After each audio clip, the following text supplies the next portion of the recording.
जी yes ma'am ma'am. बोलिए। मेरी बात सुनाई दे रही है? Yes ma'am. Yes ma'am. सब पूजा को भी और सौम्या को भी, दोनों को सुनाई दे रही है ना? Yes ma'am. हाँ। तो ये मैं बता रही हूँ कि चांद, एक अकेला चांद पूरे दुनिया को रोशन करता है ना। रोशनी करने के लिए, उजाला फैलाने के लिए क्वांटिटी की ज़रूरत नहीं होती है, क्वालिटी की ज़रूरत होती है। जितना रोशनी एक चांद करता है उतना सारे तारे टिमटिमा कर भी नहीं करते, है ना। सो इसलिए आज के क्लास में आप दोनों का मोस्ट वेलकम है, एक बार फिर से। ठीक है? ठीक है ना? तो क्लास यस स्टार्ट, मैम। ठीक है, क्लास स्टार्ट करें। Yes ma'am. चलिए, तो क्लास स्टार्ट। हम जो आज पार्ट थर्ड का जो मैंने पहले ऑफलाइन क्लास लिया था, उसमें मैंने पढ़ाया था ग्लैंड के बारे में। पूजा, हेलो। मैम आपको बोलिए। आपको समझ में आ रहा है पूजा? हाँ मैम। आपने पार्ट टू में दो पेपर पढ़ा होगा, पढ़ा था ना ऑनर्स में? हाँ। Paper third and paper fourth. Yes ma'am. हाँ, तो पेपर थर्ड में आपने वर्टिब्रेट्स के बारे में, कोऑर्डिनेट कैरेक्टर्स के बारे में, उसके क्लासिफिकेशन के बारे में आपने जाना होगा। पेपर फिफ्थ में भी पढ़ा होगा कंपैरेटिव स्टडी, हार्ट के बारे में, ब्रेन के बारे में, इन सब चीज़ के बारे में पढ़ा होगा आपने। लेकिन अब जो आप पार्ट थर्ड में आई है, तो अब आपका इंटरेस्टिंग पार्ट बायो का शुरू हो रहा है। The most interesting part of bio, human physiology, ये भी बहुत इंटरेस्टिंग पार्ट है। तो पेपर फिफ्थ, पेपर सिक्स और पेपर सेवेंथ, ये आपको तीन पेपर इसमें पढ़ने होंगे। तो आज जो मैं क्लास ले रही हूँ, ये पेपर फिफ्थ का है। और पेपर फिफ्थ में आपको बायोकेमिस्ट्री पढ़ना होगा, ह्यूमन फिजियोलॉजी पढ़ना होगा और इंडोक्राइनोलॉजी पढ़ना होगा। तो मैंने, चूँकि स्टार्टिंग में मैंने आसान सा टॉपिक, कॉमन टॉपिक को पिकअप इसलिए किया कि स्टार्टिंग में ही यदि मैं कोई हार्ड चीज़ या बायोकेमिस्ट्री स्टार्ट कर दूं तो मे बी आप इंटरेस्टेड ना हो। तो चूंकि पहले से आप लोग ग्लैंड के बारे में पढ़े होते हैं, इसलिए मैंने इस टॉपिक को चुना कि आप आसानी से समझ सके, हमारे साथ इंटरेक्ट कर सके। ठीक है? आ रहा है समझ में? Yes ma'am. तो इंडोक्राइनोलॉजी बायोलॉजी का या जूलॉजी का, हम बायोलॉजी कहना सही होगा या जूलॉजी कहना सही होगा, आप हमें ये बताइए। हेलो, आवाज़ आ रही है? Yes ma'am. मैंने पूछा कि इंडोक्राइनोलॉजी किसको कहते हैं? Hello Saumya. Zoology ma'am. Zoology. हाँ, गुड, जूलॉजी। क्योंकि क्या, हार्मोन तो रिलीज होता है प्लांट में, लेकिन, हेलो, लेकिन उसमें यस मैम। हाँ, लेकिन उसमें इंडोक्राइन ग्लैंड नहीं होते, है ना। आ रहा है समझ यस में? मैम। तो इसलिए बायोलॉजी में तो दोनों चीज आता है, आता है ना। प्लांट्स और एनिमल्स। हाँ, मेरा ये, कौन है?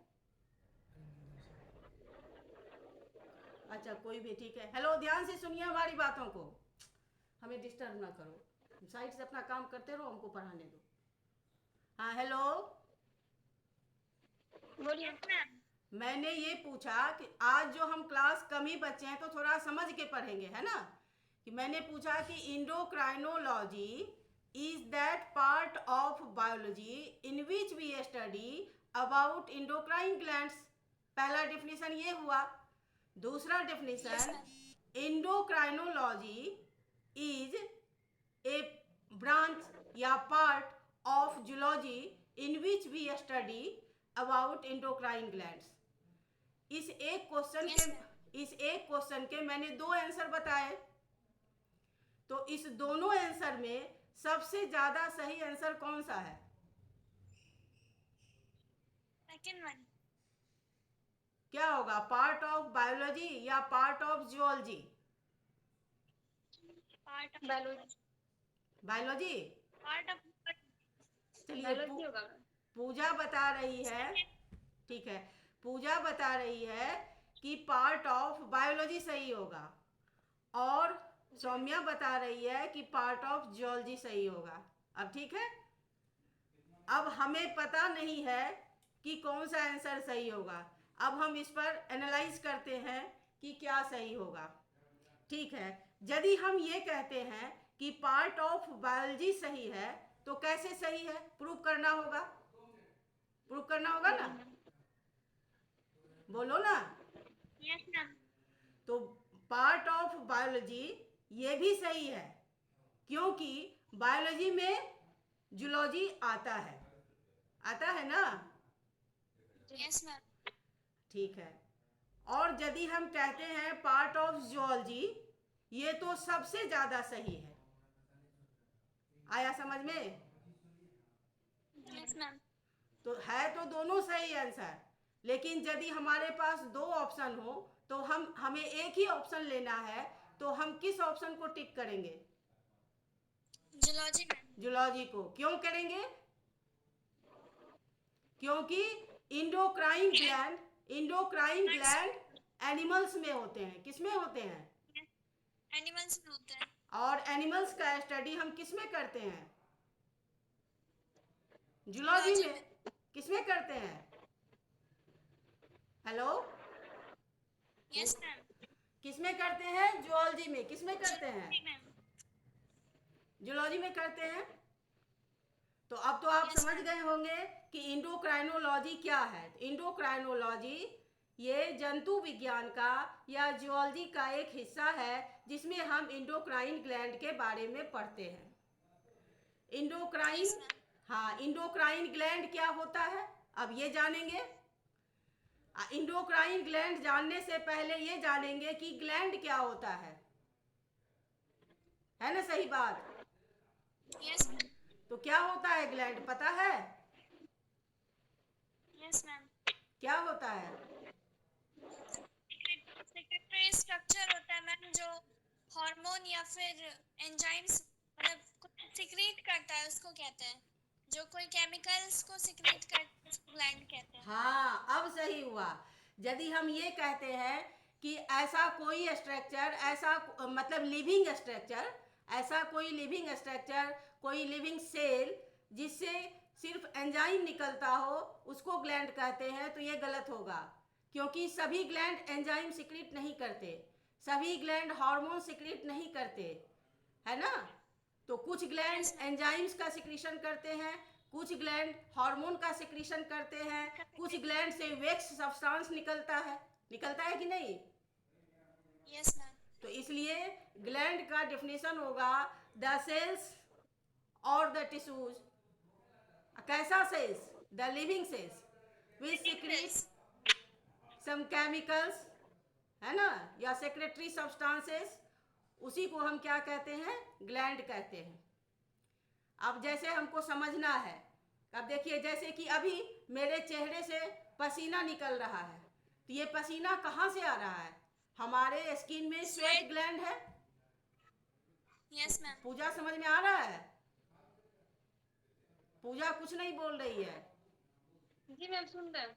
हाँ, तो इंटरेक्ट भी होइए, तभी तो हमें लगेगा कि आप भी समझ रहे हैं। हमारे चेहरे से अभी पसीना आ रहा है, तो कहाँ से आ रहा है? तो स्वेट ग्लैंड से आ रहा है। तो ये ग्लैंड हमारे स्किन में है। किस में है? स्किन में। गुड। और फिर आंख से आंसू निकलते हैं हमारे, तो ये भी क्या है? टीयर्स ग्लैंड है। आपके कान से ईयर वैक्स निकलते हैं, वो भी क्या है? उसमें भी मायोबियन ग्लैंड है।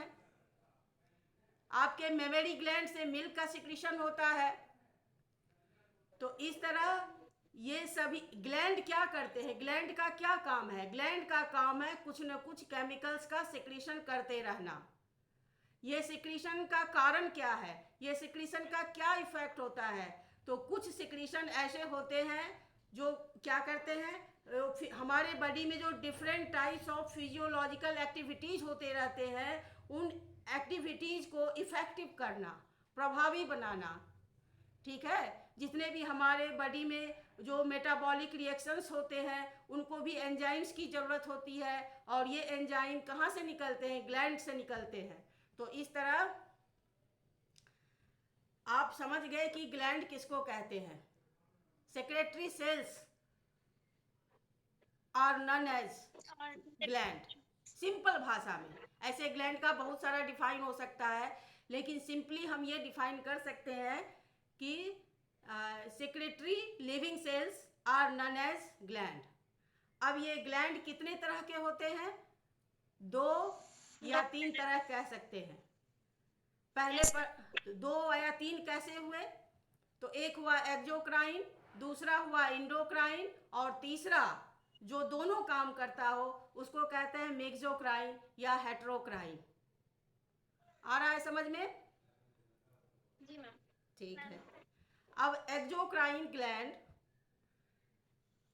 को हम क्या कहेंगे? एक्सोस मीन्स होता है आउटसाइड, अक्राइनिन मीन्स होता है टू सेक्रेशन, यानी बहिस्रावी ग्रंथि, और endocrine, endos means within, अक्राइनिन मीन्स सेक्रेशन। ये ग्रीक टर्म है, उसको हम हिंदी में उसका मीनिंग निकालते हैं।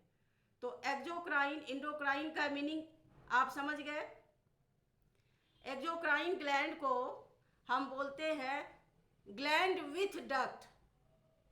एक्सोक्राइन को क्या बोलते हैं?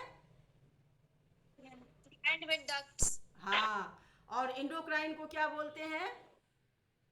Gland without ducts. हाँ, ग्लैंड विदाउट डक्ट्स। और कुछ ऐसे ग्लैंड हैं जो दोनों ही बिहेवियर डुअल इन एक्शन है, जो कि एक्सोक्राइन भी है और इंडोक्राइन भी है। ऐसे ही ग्लैंड को हम एम्फीक्राइन कहते हैं, मिक्स्ड ग्लैंड कहते हैं, हेटेरोक्राइन कहते हैं।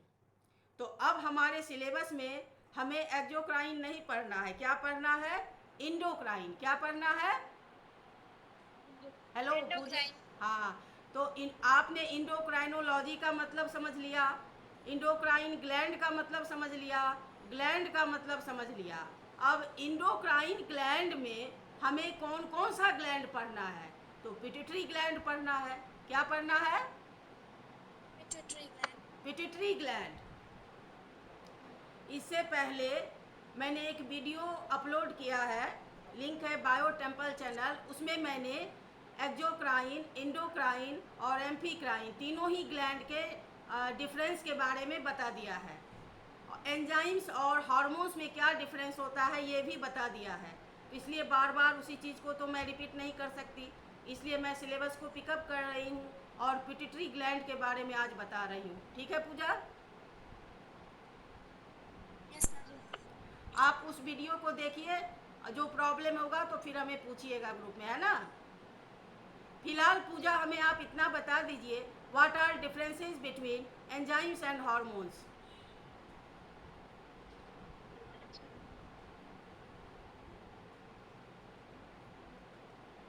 हेलो,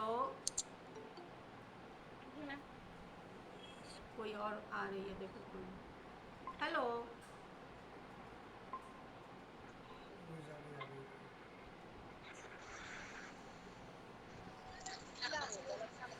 देखते हैं ज्वाइन की है, कौन कौन ज्वाइन की है। काजल है। हेलो, आवाज़ नहीं आ रहा है क्या? आवाज़ आ रही है आपको हमारी? आवाज़ क्यों नहीं आ रहा है? आ तो रहा है। आ रहा है। अच्छा सौम्या, हेलो सौम्या, कहाँ यस आवाज़ आ? मैम। Yes ma'am. हाँ, आप ही बताइए differences between enzymes and hormones. Ma'am enzymes जो होता है वो बायो कैटलिस्ट होता है जिसका काम होता है रेट ऑफ हेलो, रिएक्शन थोड़ा को आवाज़ बढ़ाना। क्लियर कीजिए। हेलो हाँ, मैम, एंजाइम्स वो होता है, एंजाइम्स बायो कैटलिस्ट होता है जिसका काम होता है रेट ऑफ रिएक्शन को बढ़ाना। Very good. जो मतलब रिएक्शन को इफेक्ट करता है उसको एंजाइम्स कहते हैं। ओके, बढ़ाना या फिर कम करना, इंक्रीज और डिक्रीज करना। किसका काम होता है इंक्रीज डिक्रीज करना? हेलो, एंजाइम्स का। एंजाइम्स का इंक्रीज या डिक्रीज कि हार्मोन्स का? Enzymes enzymes are catalyst and function is to increase or decrease the rate of biochemical reaction हमारे बॉडी में होते हैं। अच्छा बस ये ठीक है। वो पूजा कहाँ चली गई? क्वेश्चन पूछा तो गायब हो गई। हेलो, अरे गायब नहीं होना है ना, मैं भी तो आपके जैसे कवि थी, मैंने भी अपने टीचर से सीखा है, मुझे भी सभी कुछ नहीं आता पूजा, इसमें बुरा लगने की कोई बात नहीं है। आप क्यों चली गई? हेलो, ये काजल भी तो है एक, ये भी देखते हैं कहाँ है। हेलो पूजा। जी मैम। अरे मैं भी तो आपकी जैसे कभी स्टूडेंट थी, मुझे भी थोड़े ही सब कुछ आता है। अभी हमें कोई इंटरव्यू के लिए बुला ले तो मेरा भी पसीना छूटने लगेगा। इसमें इसमें नहीं कोई लज्जा की बात है और नहीं कोई ये इन्फीरियरिटी कॉम्प्लेक्स की बात है। कोई भी आदमी हर चीज़ हर नहीं जान सकता है ना। ये क्लास ही हुआ है सीखने के लिए, तो मैंने इसलिए पूछ दिया कि हो सकता है आपके पास पहले से कुछ नॉलेज हो, तो उसके हिसाब से मैं आपसे इंटरेक्ट करूँगी, इसलिए पूछा। ये नहीं जानने के लिए पूछा कि आप आंसर कर सकते हो या नहीं।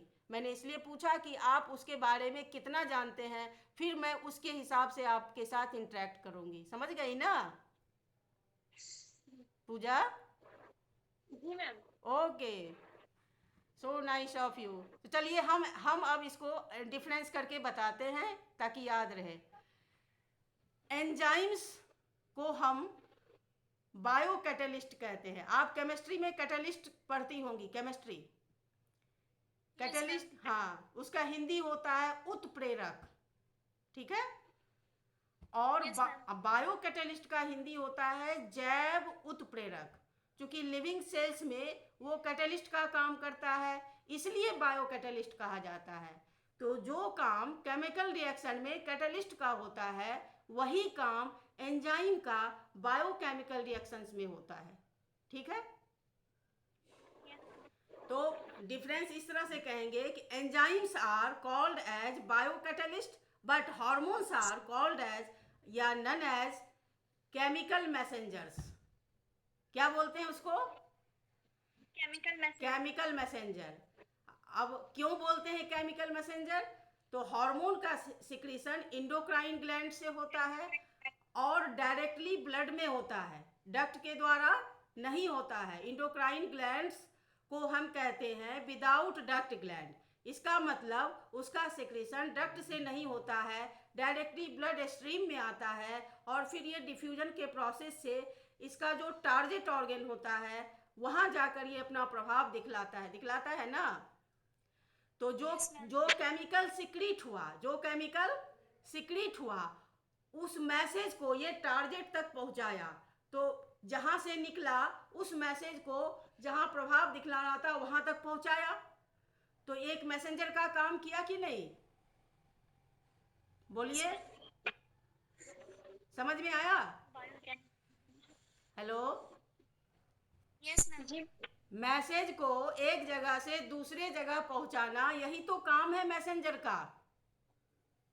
हार्मोन आप तो वो क्या चलाते हैं ना फेसबुक पर, क्या मैसेंजर, उसमें भी तो ये टर्म यूज होता है, मैसेंजर होता है कि नहीं? Yes ma'am. तो मैसेंजर का मतलब क्या होता है? मैसेज को कैरी करना। मैसेंजर का क्या काम होता है? हेलो, कैरी करना, एक जगह से कैरी करके दूसरे जगह छोड़ देना। और चूंकि ये मैसेज केमिकल फॉर्म में है, इसलिए इसे हम केमिकल मैसेंजर कहते हैं। तो अब डिफरेंस तो समझ में आ गया?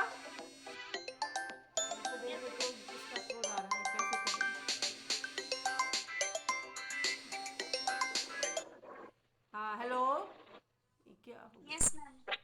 हाँ, तो पहला डिफरेंस क्या हुआ? Enzymes are also called as biocatalyst but hormones are known as chemical messengers. दूसरा difference, enzymes are always proteins. Enzymes जो होंगे हमेशा क्या होंगे? प्रोटीन के बने होंगे। किसके बने होंगे? प्रोटीन के। बट हार्मोन्स में बी प्रोटीनस और पेप्टाइड और पॉलीपेप्टाइड और स्टेरॉइड्स। और कोई आ रही है देखो तो, नहीं कमेंट कर रहे हो। अच्छा ठीक है, समझ में आया? हेलो, जी मैम। ठीक है, थोड़ा सा बोलते रहिए कि हाँ यार, तब हमको अच्छा लगेगा। तो जितने जितने भी एंजाइम्स हैं वो सभी प्रोटीन से बने होंगे, लेकिन जितने भी हार्मोन्स हैं जरूरी नहीं है कि वो सारे प्रोटीन के ही बने होंगे। कुछ हार्मोन्स प्रोटीन के भी हो सकते हैं, कुछ हार्मोन्स स्टेरॉइड्स के बने हो सकते हैं, कुछ हार्मोन पेप्टाइड्स के हो सकते हैं, कुछ पॉलीपेप्टाइड्स के हो सकते हैं। अब कौन सा हार्मोन स्टेरॉइड होगा, कौन सा हार्मोन पॉलीपेप्टाइड होगा, ये सब जब हम नेक्स्ट चैप्टर पढ़ाएंगे फिजियोलॉजी ऑफ हार्मोन, उसमें बताएंगे। अभी फिलहाल इतना जान लीजिए कि जितने भी सेक्स हार्मोन्स होते हैं स्टेरॉइड्स हार्मोन, वो स्टेरॉइड्स होते हैं। जैसे टेस्टोस्टेरॉन, ये स्टेरॉइड्स होते हैं। समझ में आ रहा है? और कुछ हार्मोन एमिनो एसिड के बने होते हैं। जैसे आपने थायरोक्सिन का नाम सुना होगा। थायरोक्सिन ये टायरोसिन नाम का एमिनो एसिड होता है, इसी का डेरिवेटिव है, और जिसको बोलते हैं उसी से बनता है टेट्रा आयोडोथायरोनिन, और उसी का नाम होता है थायरोक्सिन। तो इस तरह इतना डीप में नहीं जाना हमें, जब वो टॉपिक में जाएंगे तब हम उसको बताएंगे। क्योंकि अभी हम आ रहे हैं पिट्यूटरी ग्लैंड पर, तो हमको हार्मोन और एंजाइम में डिफरेंस बता देना चाहिए था, इसलिए मैंने इतना बता दिया। तो बेसिक डिफरेंस, ऐसे तो एंजाइम और हार्मोन्स में बहुत सारे डिफरेंस है, बट जो बेसिक डिफरेंस है वो हमें समझ लेना चाहिए। बेसिक डिफरेंस यही है कि एक्सोक्राइन ग्लैंड से एंजाइम का सिक्रीशन होता है, जबकि इंडोक्राइन ग्लैंड से हार्मोन का सिक्रीशन होता है। पहला डिफरेंस क्या हुआ? Enzymes are exocrine secretions whereas hormones are endocrine secretions. First difference. दूसरा difference, all enzymes are made up of proteins, but all hormones are not made up of proteins. Some may be polypeptide, peptide और amino acid derivatives. तीसरा difference. Next और difference जो है, hormones are produced in trace amount. Hormones का जो production होता है वो कम मात्रा में होता है। ट्रेस मतलब बहुत कम मात्रा में, ठीक है। और इसका इफेक्ट लाइफ लॉन्ग होता है, मतलब ज़्यादा समय के लिए होता है, जबकि एंजाइम्स का सिक्रीशन बहुत कम मात्रा में नहीं होता है।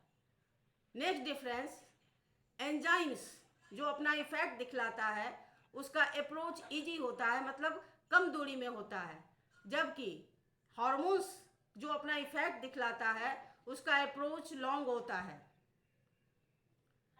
Next difference, enzymes biochemical reaction में सिर्फ प्रेजेंट रहता है, वो कंज्यूम नहीं होता है। Enzymes are not consumed in biochemical reactions, but hormones are consumed.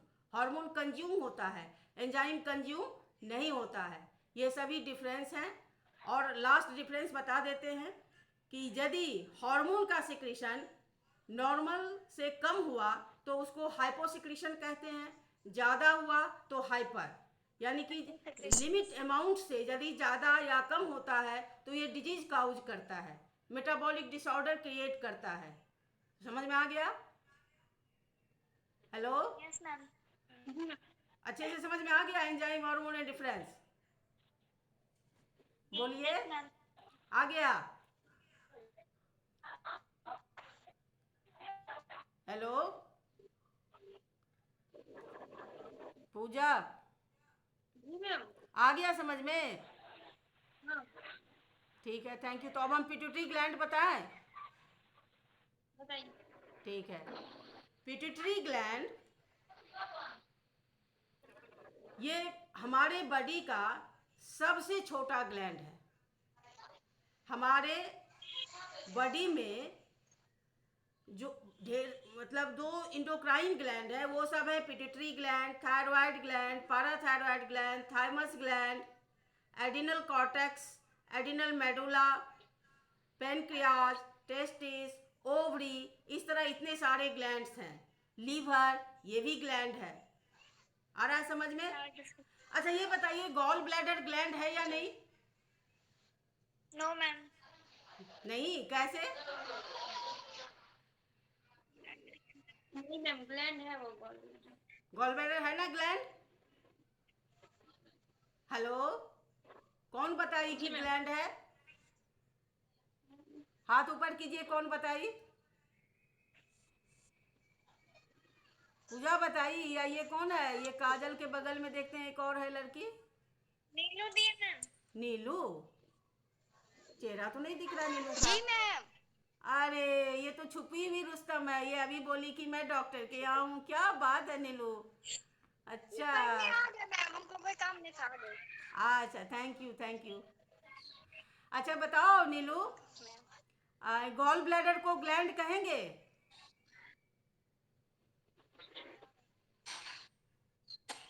नहीं।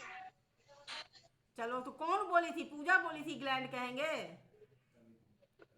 हाँ पूजा। अच्छा कोई बात नहीं। अरे पूजा मुंह मत छिपाओ, भागी क्यों पूजा? ए वेरी बैड, भाग जाती है। अरे इसमें तो हम ही चारों आदमी है ना, इसमें कोई और है कहाँ? कोई नहीं है। ठीक है कोई बात नहीं, भाग जाती, आपसे पूछेंगे ही नहीं। चलो सुनो, और ये जो गॉल ब्लैडर है ना, इसलिए हमने जान के पूछा कि गॉल ब्लैडर में क्या रहता है? बाइल। क्या रहता है? क्या रहता है? बाइल रहता है। तो पूजा ने इसलिए बोला ग्लैंड है कि उससे बाइल का सिक्रीशन होता है, तो इसलिए उसने कहा कि उसको हम ग्लैंड कहेंगे, लेकिन उसको ग्लैंड नहीं कहेंगे। गॉल ब्लैडर को ग्लैंड नहीं कहेंगे। नहीं। वो जो है ना हमारे साथ चीटिंग करता है। क्या करता है? हेलो, आवाज क्लियर। हाँ, चीटिंग क्या करता है कि गॉल ब्लैडर से जो बाइल निकलता है, तो ऐसा लग रहा है कि वहीं पर उसका सिंथेसिस होता है, लेकिन ऐसा है नहीं। ये जो बाइल है ये लीवर में बनता है, और लीवर से गॉल ब्लैडर में आके स्टोर होता है। तो वो तो सिक्रीट करता नहीं है, उससे निकलता जरूर है, बाइल उससे निकलता जरूर है, लेकिन सिक्रीट नहीं करता है। इसलिए गॉल ब्लैडर को ग्लैंड नहीं कहेंगे। नहीं कहेंगे, लीवर को ग्लैंड कहेंगे, है ना? ठीक है। जी तो मैम। अब चलिए, पिट्यूटरी ग्लैंड जो है ऐसा इंडोक्राइन ग्लैंड है जो बॉडी का सबसे छोटा और काम सबसे बड़ा।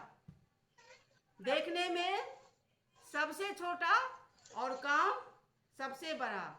सबसे बड़ा। हाँ, ये हिंदी में कोई कविता पढ़े ना, देखन में छोटन लगे घाव करे गंभीर। पढ़ा है, सुना है यस ना? Yes ma'am. दो मैम। नहीं सुना है? देखन में छोटन लगे घाव करे गंभीर। हम करेगा। Yes ma'am. तब तो वही बात है, आपको भी आश्चर्य लगेगा जो अभी हमसे इंटरेक्ट हो रहे हैं, हमारी बातों को सुन रहे हैं, हम जो यहाँ से आपको देख रहे हैं, बोल रहे हैं, इन सभी इंफॉर्मेशंस को कौन कोऑर्डिनेट कर रहा है? हम जो इस तरह बैठे हुए हैं, कौन कंट्रोल कर रहा है? हमारा ब्रेन, नर्वस, कौन कर रहा है? हमारा ब्रेन कर रहा है, कर रहा है ना? और यस मैम। और हमारे बॉडी में जो ग्रोथ जो हुआ, डेवलपमेंट जो हुआ, और भी जो हमारे फिजियोलॉजिकल एक्टिविटीज हैं, जैसे कि फॉर एग्जांपल थायराइड ग्लैंड से जो थायरोक्सिन का सिक्रीशन होता है, अभी जो भोजन हमने पचाया ना, पैनक्रियाज है ना, उससे क्या, कौन सा हार्मोन? इंसुलिन। इंसुलिन। हाँ, ये सब आगे पढ़ेंगे। तो सब में इंडोक्राइन ग्लैंड का रोल है, और जितने भी इंडोक्राइन ग्लैंड अपना इफेक्ट दिखलाते हैं, उन सभी इंडोक्राइन ग्लैंड को कंट्रोल कौन करता है? Pituitary gland. कौन करता है? Pituitary gland. इसलिए पिट्यूटरी ग्लैंड को master of all endocrine gland बोलते हैं। पिट्यूटरी ग्लैंड को क्या बोलते हैं? Master of all endocrine gland. समझ में आया? Yes ma'am. तो ठीक है, pituitary gland is the smallest endocrine gland found in our body. ठीक है, पहली बात सीखे पिट्यूटरी ग्लैंड के बारे में। नीलू जी मैम। क्या सीखे? इट इज द, जैसे मान लीजिए आपके क्वेश्चन में आ गया कि right structure and function of pituitary gland, तो कैसे आंसर लिखेंगे? सबसे पहला लाइन लिखेंगे इंट्रोडक्शन। इंट्रोडक्शन में क्या लिखेंगे? It is the smallest endocrine gland found in our body. समझ में आ गया? दूसरा क्या लिखेंगे? ये रहता कहाँ है, पाया कहाँ जाता है, कहाँ पाया जाता है? तो ब्रेन है ना, ब्रेन में 3 तरह के होते हैं, fore brain, mid brain, hind brain hind brain होता है। तो फोर ब्रेन में फिर 3 पार्ट होता है, olfactory lobes, cerebral hemispheres and diencephalon. तो ये जो डायनसेफ्लॉन है ये 3 स्ट्रक्चर से बना होता है, थैलेमस, हाइपोथैलेमस, इपीथैलेमस। तो जो हाइपोथैलेमस है उसी के नीचे, हाइपोथैलेमस के नीचे पिट्यूटरी ग्लैंड, बिल्कुल मटर के दाने का साइज, जो छिमी छुड़ाकर मटर खाते हैं ना, यस मैम। छिमी खाया है मटर? बोलती ही नहीं है, मटर की छिमी भी नहीं खाई। जी मैम। हाँ, तो एक कितना साइज, कितना गोल छोटा साइज होता है, बस उतना ही छोटा साइज पिट्यूटरी ग्लैंड का होता है। इसका लोकेशन कहाँ है? Below hypothalamus. और इसका वजन कितना होता है? 1.5 ग्राम, बस 1.5 ग्राम बहुत कम वजन होता है। तो पता चल गया कहाँ पर रहता है। और इसका, हाँ, इस पिट्यूटरी ग्लैंड का ओरिजिन कहाँ से होता है? तो जितने भी वर्टिब्रेट्स हैं वो ट्रिप्लोब्लास्टिक होते हैं, यानी 3 जर्मिनल लेयर्स होते हैं, एक्टोडर्म, मेजोडर्म, एंडोडर्म। तो पिट्यूटरी ग्लैंड का ओरिजिन एक्टोडर्म से होता है। कहाँ से होता है? एक्टोडर्म से। ऐसे जो भी नर्वस सिस्टम है वो एक्टोडर्म से ही उसका ओरिजिन होता है। और ये हमारे जो स्कल है उसमें एक बोन होता है, उस बोन का नाम है स्फेनोइड बोन। और उसके स्फेनोइड बोन में जो कनकैविटी होता है, डिप्रेशन होता है, उसको बोलते हैं सेला टर्सिका, उसी में ये लोकेटेड होता है।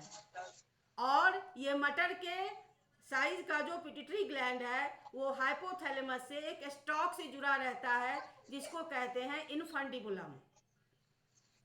इतना जान गए पिट्यूटरी ग्लैंड का। पिट्यूटरी ग्लैंड का ज्योग्राफी तो समझ में आ गया। अब इसके स्ट्रक्चर के बारे में पढ़ते हैं कि पिट्यूटरी ग्लैंड का दूसरा नाम क्या है? हाइपोफाइसिस। पिट्यूटरी ग्लैंड का दूसरा नाम क्या है? हाइपोफाइसिस। और इसमें 2 लोब होते हैं, एक एंटीरियर लोब और दूसरा पोस्टीरियर लोब। एंटीरियर लोब और पोस्टीरियर लोब के बीच में एक छोटा सा पार्ट होता है जिसको बोलते हैं इंटरमीडिएट लोब। तो एंटीरियर और इंटरमीडिएट ये दोनों लोब मिल करके बनाते हैं एडिनोहाइपोफाइसिस, और पीछे वाला हिस्सा बनाता है न्यूरोहाइपोफाइसिस। ठीक है, तो अब पिट्यूटरी ग्लैंड में कितने लोब हुए, कितने पार्ट हुए? 2, एक एडिनोहाइपोफाइसिस और दूसरा न्यूरोहाइपोफाइसिस। आ रहा है समझ में? जी मैम। ठीक है, ओके।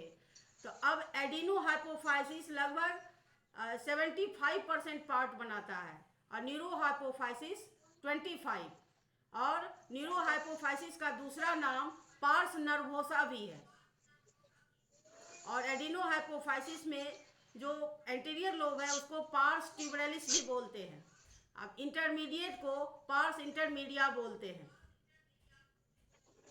अब हम इससे जो हार्मोन्स रिलीज होते हैं उसके बारे में जानेंगे। तो जो एडिनोहाइपोफाइसिस है उससे जितने भी हार्मोन्स रिलीज होते हैं उन हार्मोन्स को हम ट्रॉफिक हार्मोन्स कहते हैं।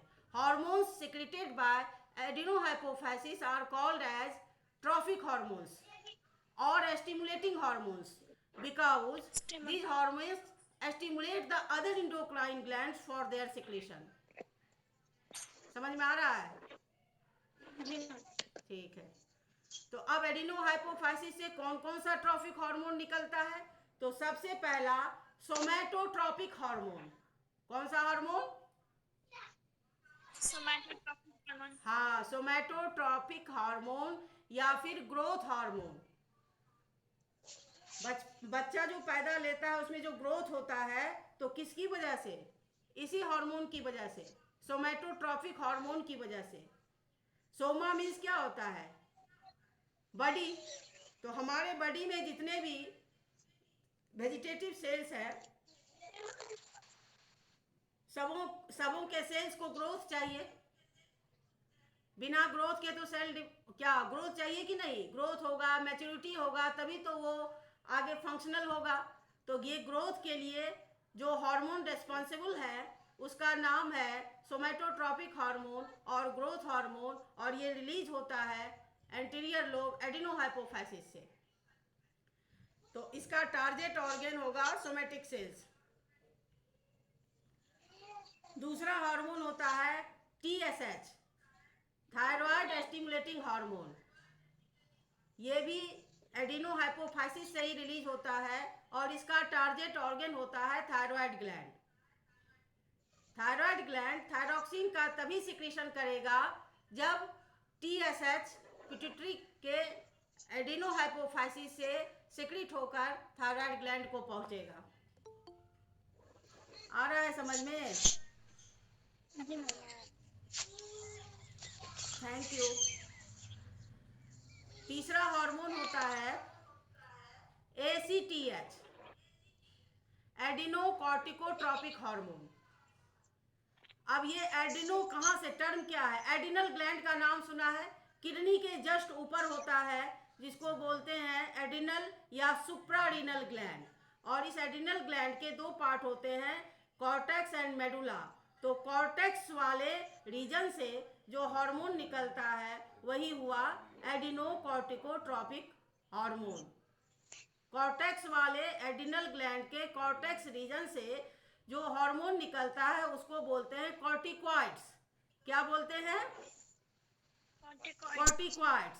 लेकिन ये कॉर्टिकॉइड्स या सेक्स हार्मोन, जिसका आपने नाम सुना है ना, टेस्टोस्टेरोन, तो ये टेस्टोस्टेरोन या सेक्स हार्मोन्स या कॉर्टिकॉइड्स बहुत सारे तरह के होते हैं। मिनरलोकॉर्टिकॉइड्स, ग्लूकोकॉर्टिकॉइड्स, वो जब हम एड्रिनल ग्लैंड पढ़ेंगे तब जानेंगे। अभी हम पिट्यूटरी पढ़ रहे हैं, तो इसलिए चूंकि एड्रिनोकॉर्टिकोट्रॉपिक हार्मोन का नाम आया तो ये समझाना था कि एड्रिनल ग्लैंड होता कहाँ है। एड्रिनल ग्लैंड किडनी के ठीक ऊपर होता है, और एड्रिनल ग्लैंड जो है वो कॉर्टिकॉइड्स का सिक्रीशन तभी करेगा जब ACTH का सिक्रीशन एडिनोहाइपोफाइसिस से होकर एड्रिनल ग्लैंड तक आएगा। ये भी समझ गए? अब नेक्स्ट है MSH। आया? MMH क्या होगा? हेलो? Yes ma'am. अब नेक्स्ट जो हार्मोन है वो है मेमोट्रॉपिक हार्मोन। क्या है?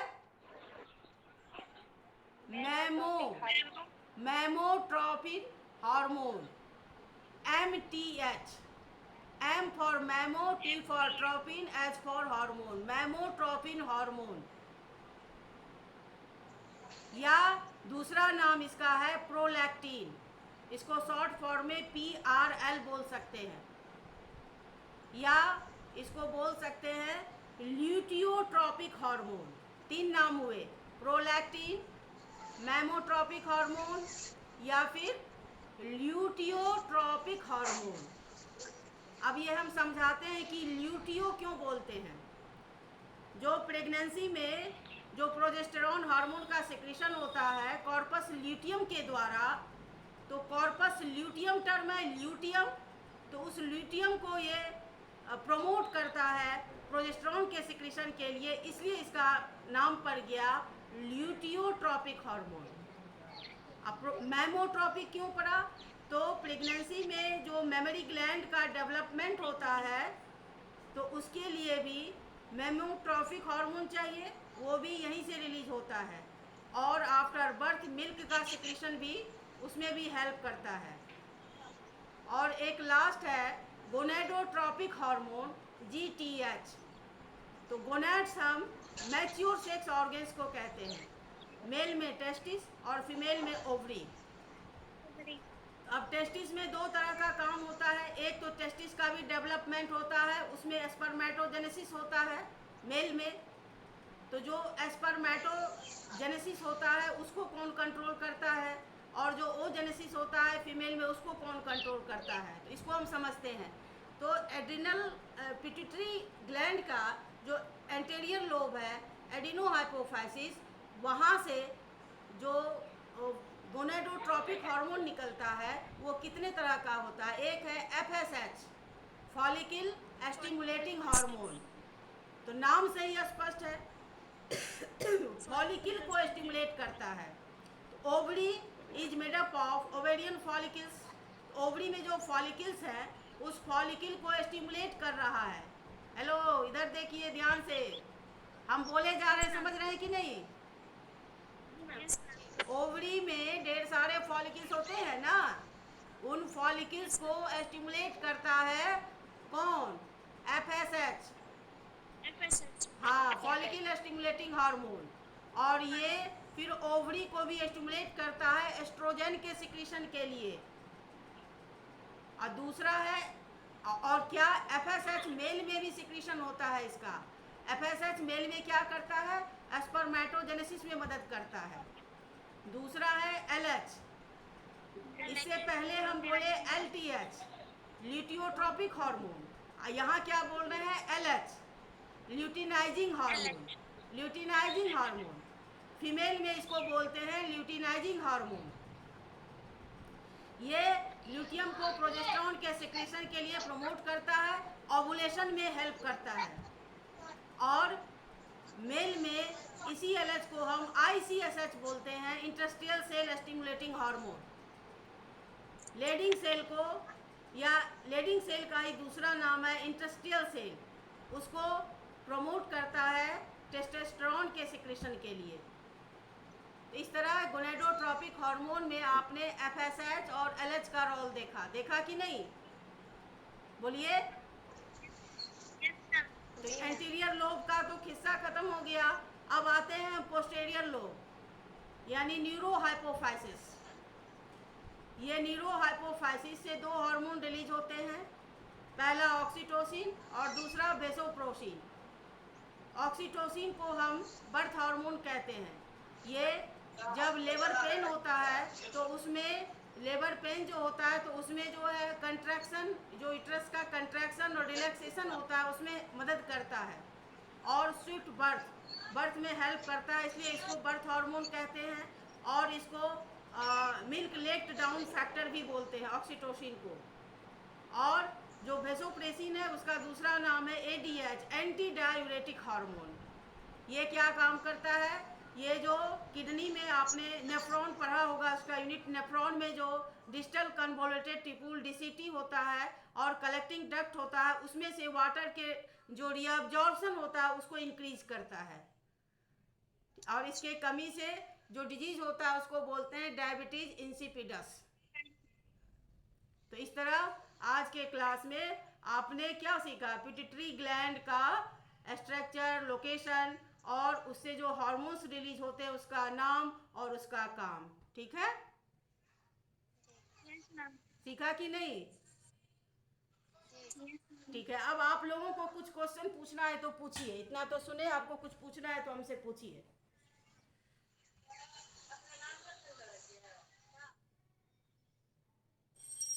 पूछना है कुछ,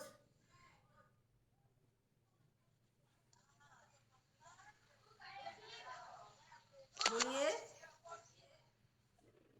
ये कहाँ है, कौन कौन ज्वाइन किया है, कोई दिख नहीं रही है। देखो तो क्या हो गया इधर,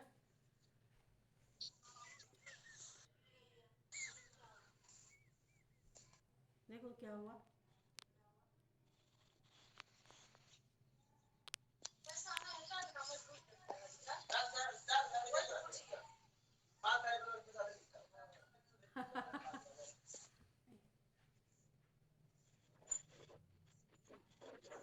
कुछ पूछना है नीलू? फोटो खींचो तो नीलू का। बोलो, पूछना है कुछ? ये तो सही में क्लिनिक के पास है, वहीं क्लास कर रही है लगता है। नहीं मैम, नीचे मेरा नेट नहीं काम करता है इसलिए छत पे आ गई हूँ। अच्छा, नहीं नहीं ठीक है। हाँ बताओ, कुछ पूछना है, समझी कि नहीं कुछ? समझे, लेकिन हम अच्छा से नहीं समझे। उतना अच्छा से नहीं समझी? हेलो, जी मैम। नहीं समझी तो चलो हम फिर से तुमको समझाने की कोशिश करते हैं। हमको सिलेबस में क्या पढ़ना है? पिट्यूटरी ग्लैंड क्या पढ़ना है? Pituitary gland. ठीक है, तो सबसे पहली बात तुम ये बताओ कि पिट्यूटरी ग्लैंड कैसा ग्लैंड है? एक्सोक्राइन है या इंडोक्राइन? बोलो जोर से, सही बोल रही हो? इंडोक्राइन। Very good. सही है अगर नहीं नहीं सही है। क्या कैसा ग्लैंड है? Endocrine gland. Very good. क्यों कहते हैं इंडोक्राइन ग्लैंड? क्योंकि ये जो हार्मोन सिक्रीट करता है वो डायरेक्टली ब्लड में करता है। आया समझ में? बोलो ना, बोल ही नहीं रही है, बोलो ना। आया। हाँ, जी जी आया। क्यों कहते हैं इंडोक्राइन ग्लैंड, बताओ?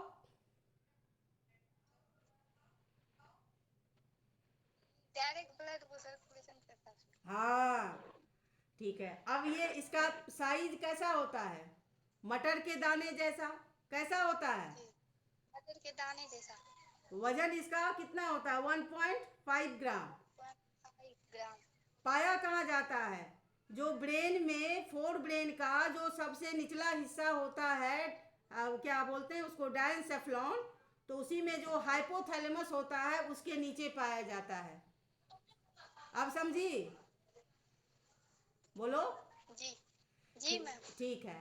और जो बोन का कनकैविटी होता है, उस बोन का नाम होता है सेला टर्सिका।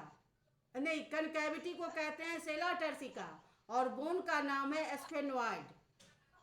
तो स्फेनोइड बोन ये स्कल में पाया जाता है। कहाँ पाया जाता है? स्कल में। हाँ, उसी स्कल में जो स्फेनोइड बोन का कनकैविटी है, डिप्रेशन है, उसी को सेला टर्सिका बोलते हैं। ठीक है, उसी में ये रहता है। और इसका जो डेवलपमेंट होता है वो होता है रैथकीज पॉच। रैथकीज पॉच, इसको बक्कल डायवर्टिकुलम भी कहते हैं। ठीक है। अच्छा, अब ये इतना तो समझ गई। अब ये बताओ, पिट्यूटरी ग्लैंड में कितने लोब होते हैं? बोलो ना। दो दो। तो adeno hypophysis and neuro hypophysis. Neurophysis. Adeno hypophysis and, बोलेगी तब ना समझेगी। एडिनो हाइपोफाइसिस एंड, मैम अच्छा से आवाज नहीं आ रहा है। लो, अब और अच्छा से आवाज। सौम्या, तुमको आवाज आ रहा है? हाँ आवाज आ रहा है। हाँ, यस मैम।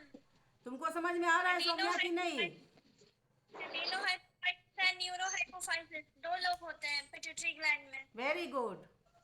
तो सौम्या को आवाज जा रहा है, तुमको आवाज नहीं जा रहा है? तभी नहीं आ रहा था, अब आ रहा है मैम। तो ठीक है, कितने लोग हुए? 2 लोग हुए ना? दो। जी यस मैम। नाम बताओ। अरे नाम बताओ नीलू।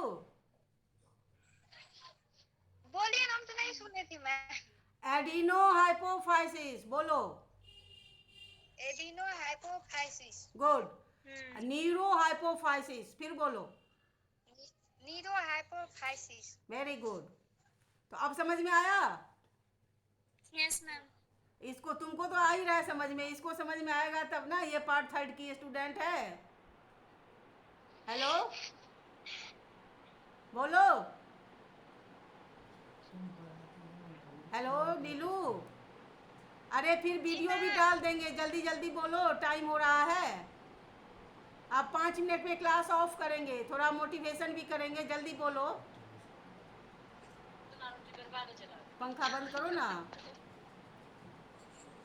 उधर देखो। हेलो, जी मैम। आया समझ में कि कितने लोग हुए? 2 हुए एडिनो हाइपोफाइसिस है। दो लोग न्यूरोहाइपोफाइसिस। तो एडिनोहाइपोफाइसिस से जो हार्मोन रिलीज होता है उसको ट्रॉफिक हार्मोन बोलते हैं। क्या बोलते हैं? ट्रॉफिक हार्मोन या एस्टिमुलेटिंग हार्मोन। या stimulative hormone. Stimulating hormone, stimulating hormone. Stimulative hormone. अच्छा, जैसे हम इसका एग्जांपल देते हैं कि जैसे मान लो कि तुम गए कहीं किसी के यहाँ घूमने के लिए, ठीक है? हमको Yes, ma'am. हमको है जलेबी खाने का मन, तो हम डायरेक्ट नहीं मांग सकते। हम तुमको उसका रहे हैं कि नीलू जाओ ना, जरा सा उसको कहो ना कि हमको जलेबी खाना है। तुमको उकसाना, एक्टिवेट करना। ये भी छोड़ो, ये भी छोड़ो, कॉलेज आती हो ना, जी तो मम्मी उस दिन जगाती है कि नहीं सुबह में? जगाती है। तो मम्मी ने जगाया उसकी, जाओ कॉलेज जाओ, तो कॉलेज तुम गई, लेकिन किसके कहने पर गई? मम्मी के कहने मम्मी के पर। कहने तो मम्मी ने तुमको एस्टिमुलेट किया उस काम को करने के लिए। तो आ गया समझ में अब कि नहीं समझ में Yes, आया? ma'am. बोलो, क्या मैम? आया समझ में? हेलो, आवाज नहीं जा रहा है? क्या रहा है? बोले समझ में आया? जी आया। Okay, thank you. अब सारे हार्मोन का काम अलग अलग है। जो एसटीएच है, सोमेटोट्रॉपिक हार्मोन, ग्रोथ हार्मोन, वो ग्रोथ में हेल्प करता है। टीएसएच है, थायराइड स्टिमुलेटिंग हार्मोन, थायराइड को स्टिमुलेट करता है। ACTH, adrenal corticotropic hormone, adrenal gland को प्रमोट करता है। जीटीएच, गोनेडोट्रॉपिक हार्मोन, वो गोनेड्स को प्रमोट करता है ना? उसी तरह से मेमोट्रॉपिक हार्मोन मेमोरी ग्लैंड को प्रमोट करता है। और एक और हार्मोन बच गया जो इंटरमीडिएट लोब है। क्या आ गया देखो तो? हाँ, एक और हार्मोन जो पार्स इंटरमीडिया है, इंटरमीडिएट लोब है, उससे जो हार्मोन रिलीज होता है उसको बोलते हैं मेलानोसाइट स्टिमुलेटिंग हार्मोन। तो वो किस पे? स्किन पे जो है ना, मेलानोसाइट जो मेलानिन जो होता है, पिगमेंट मेलानिन, उसका सिंथेसिस और डिस्पर्सन करता है। तुम देखती होगी जो गोरा आदमी कहीं धूप में जाता है तो आता है तो उसका चेहरा पूरा लाल लाल हो जाता है, यस इसी के कारण। अब समझ में आया कि नहीं? जी आया जी समझ में? जी ओके, थैंक यू। कुछ पूछना है? नहीं। ठीक है, चलो अब स्क्रीन पर सौम्या को ले आते हैं, देखते हैं अब सौम्या कुछ पूछती है कि नहीं। चलो सौम्या, अब तुम बताओ। मेलानो मेलानोसाइट स्टिमुलेटिंग हार्मोन बताए। हाँ हाँ मतलब ये जो जैसे फेस पे जो रिएक्शन मतलब हाँ हाँ, इसके बारे रिएक्शन। में जानना है ना?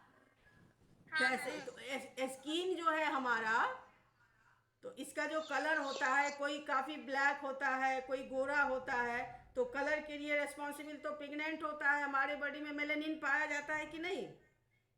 Yes ma'am melanin. पाया जाता है। हाँ, तो ये जो मेलानिन पिगमेंट है, तो ये जो पार्स इंटरमीडिया से जो हार्मोन निकलता है, माने इंटरमीडिएट लोब से, उसको बोलते हैं मेलेनोसाइट। नाम ही है मेलेनोसाइट स्टिमुलेटिंग हार्मोन। तो वो जो मेलानिन पिगमेंट है, वो जो रिलीज होगा, जो सेल उसके लिए रिस्पॉन्सिबल होगा, उसको बोलते हैं मेलेनोसाइट। क्या बोलते हैं? मेलेनोसाइट। मेलानोसाइट। हाँ, तो उसको स्टिमुलेट करता है, उसको सिक्रीशन के लिए। ये जो गर्मी में जो ज़्यादा टेम्परेचर होता है, तो ये मेलेनिन क्या करता है? वो टेम्परेचर को रेगुलेट करता है।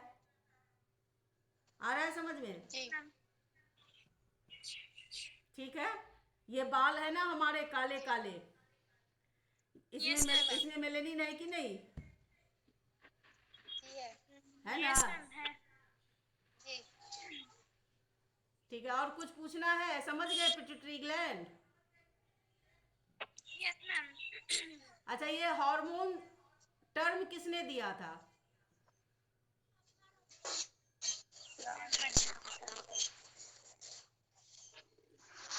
स्टारलिंग किसने दिया था? स्टारलिंग। स्टारलिंग। और सबसे पहले हार्मोन को डिस्कवर किसने किया था? याद नहीं है मैम, भूलिए। Bayliss and Starling. Bayliss and, ठीक है ठीक है। अब जब भी नेक्स्ट क्लास होगा तो आप इंडोक्राइन ग्लैंड और पिट्यूटरी ग्लैंड को पढ़ के रहिएगा, उसमें हम मल्टीपल चॉइस क्वेश्चन करेंगे, ठीक है? क्वेश्चन आंसर करेंगे। और नीलू आप ये नोट्स तैयार कर लीजिएगा इसको देख करके, ठीक है? Yes ma'am. ठीक है। और किसी को कुछ पूछना है? अच्छा लगा class? Yes Saumya? Yes ma'am. चलिए तो हम लास्ट में एक लाइन बोलते हैं। Pituitary gland is called as master gland of all endocrine gland because yes ma'am. it controls all other endocrine glands, but it is not true because pituitary is itself under the control of hypothalamus, ठीक है? So hypothalamus is called as supremo of all endocrine gland, इसको supremo कहते हैं। आ गया समझ में? जैसे zoology part 3 honours की सुप्रीमो है नीलू, है ना? नीलू जिधर जाएगी उधर सब जाएगी, सुप्रीमो है ना नीलू? नहीं ऐसा बात नहीं है। हाँ हाँ हाँ है ना? नहीं मैम। अच्छा चलो, आज का क्लास अच्छा लगा? Yes ma'am. तो ठीक है, अगले से अब क्वेश्चन करेंगे हम लोग। और स्पेशल बात ये बता दे कि आज के क्लास में जो जो आई है सबों को मेरा दिल से धन्यवाद, क्योंकि आज जो मेरा चैनल है यूट्यूब चैनल बायो टेम्पल, आज उसका एनिवर्सरी है। अच्छा। आई समझ में बात? आज इसका एनिवर्सरी है। Yes ma'am. इसी 9 अप्रैल को मैंने इस चैनल को आप लोगों के लिए बनाया था, और ये चैनल को बनाने के लिए मैंने कभी सोचा भी नहीं था कि मैं YouTube पर क्लास ले सकूंगी या कर पाऊंगी। मुझे तो इसी सौम्या ने स्टिमुलेट किया कि मैम आप बनाइए, हम लोग उससे देखेंगे। दिक्कत होता है, नोट्स से समझ में नहीं आता है, सिर्फ नोट्स से पढ़ाई हो नहीं पाती है। तो हमको 2-3 बार जब सौम्या कही तो हमको लगा कि एक स्टूडेंट हमको इस तरह बोल रही है तो हमें भी कुछ करना चाहिए। और उसके बाद जो सबसे पहले मैंने वो पता नहीं या गैमेटोजेनेसिस या कुछ ऐसा टॉपिक पढ़ाया था, हाँ उसके बाद तब सौम्या के बाद तब इसने नीलू को बताया जो सुप्रीमो है अभी तो इस तरह सौम्या और नीलू ने मिलकर मेरा पूरा साथ दिया।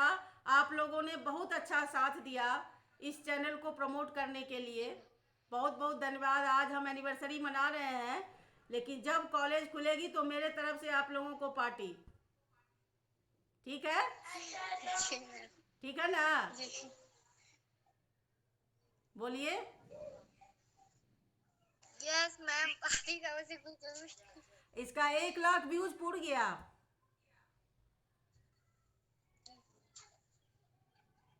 ठीक है, आप बताइए आप लोग कि आप लोगों को इस चैनल से कुछ सुविधा मिली या नहीं मिली? Yes ma'am. बहुत ज्यादा मैम। हाँ बहुत ज्यादा।